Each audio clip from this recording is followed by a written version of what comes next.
Julinha. Eu sou o Bruno. E hoje vamos falar sobre o tema de... Sistema respiratório, que é um conteúdo do segundo ano do ensino médio. Bora lá? Vamos iniciar com o conceito de respiração. A respiração é um meio de obtenção de energia que consiste em um processo de oxirredução onde o oxigênio está sempre presente.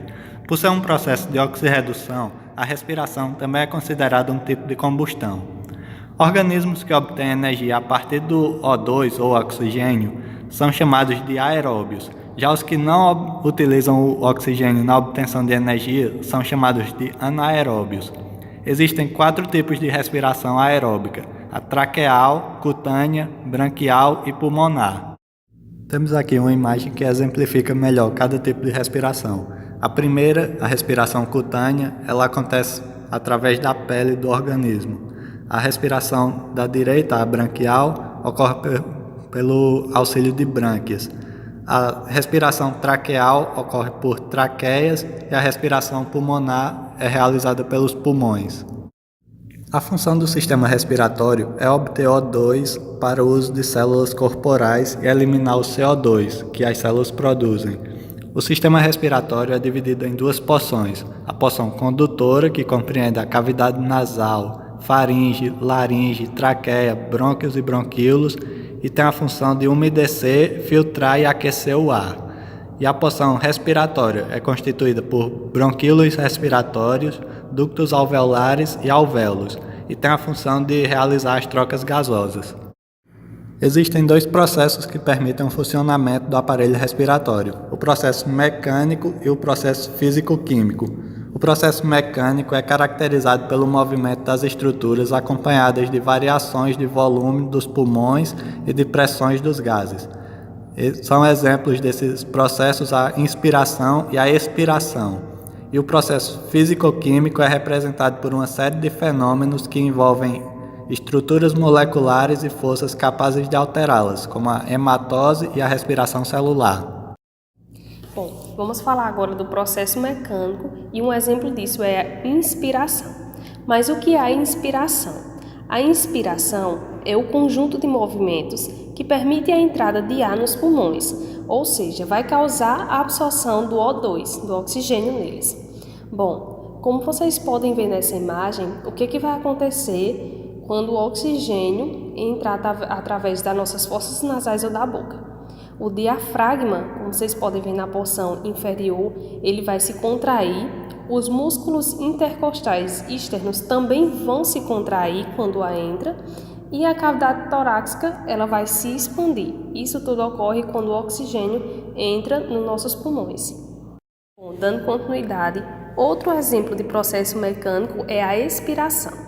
A expiração vai consistir num conjunto de movimentos que resulta na retirada do ar do interior das vias respiratórias, eliminando o CO2, ou seja, eliminando o dióxido de carbono.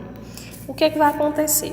Nessa imagem, como vocês viram aí embaixo, o diafragma ele vai relaxar, ao contrário da inspiração, que ele vai se contrair. Os músculos intercostais externos, eles também se relaxam, e a cavidade torácica, ela contrai. Bom, pessoal, como a gente já falou de processo mecânico, utilizando 2 exemplos de inspiração e expiração, agora vamos falar do processo físico-químico. E o exemplo disso é a hematose. A hematose consiste na passagem de oxigênio do ar alveolar para o sangue e dióxido de carbono do sangue para o ar alveolar. Bom, temos a imagem, o alvéolo, onde há a entrada do oxigênio, e temos da artéria pulmonar, onde há a saída de CO2 pelos alvéolos, que vão desembocar nos pulmões e sair através do processo de expiração. Bom, outro exemplo de processo físico-químico é a respiração interna. A respiração interna é um fenômeno que ocorre a nível celular, ou seja, célula por célula. Ela ocorre com a fixação do oxigênio pela célula e é ocasionada pela grande pressão de oxigênio no sangue em relação à pressão do mesmo gás na célula. Bom, aí temos uma imagem, célula, só para vocês verem que isso ocorre realmente a nível celular. Bom, pessoal, agora vamos falar dos tipos de pressão. Existem precisamente 3 tipos de pressão: a pressão alveolar, a pressão intrapleural e a pressão transpulmonar. Vamos falar da pressão alveolar primeiramente. Esse tipo de pressão ocorre para que o ar entre nos pulmões. A pressão alveolar deve diminuir, exercendo uma força que impulsiona o ar para dentro. Bom, aí como vocês podem ver na imagem, ocorre isso. Bom, a pressão intrapleural, essa pressão ela é negativa e isso causa a aderência entre as pleuras. Quando essa pressão se torna mais negativa, o pulmão tende a se expandir mais, como vocês podem ver na imagem. E a pressão transpulmonar é a diferença da pressão entre o interior dos alvéolos e a superfície do pulmão. Portanto, quanto maior a pressão transpulmonar, maior a quantidade de ar que entra nos nossos pulmões, como vocês podem ver na imagem também. Bom, pessoal, aí eu coloquei uma imagem para vocês verem que a pressão ela pode sim influenciar na respiração.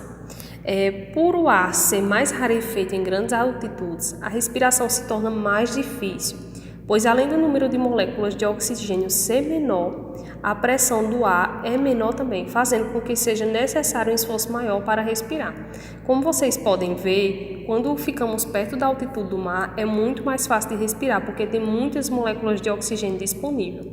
À medida que vamos subindo, como vocês verem aí, o alpinista subindo essa montanha, o ar vai ficando mais disperso e em menor concentração. E isso vai interferir na pressão, onde pode dificultar um pouco a respiração desse indivíduo. Espero que vocês tenham gostado, pessoal. Muito obrigada. Qualquer dúvida, deixe nos comentários.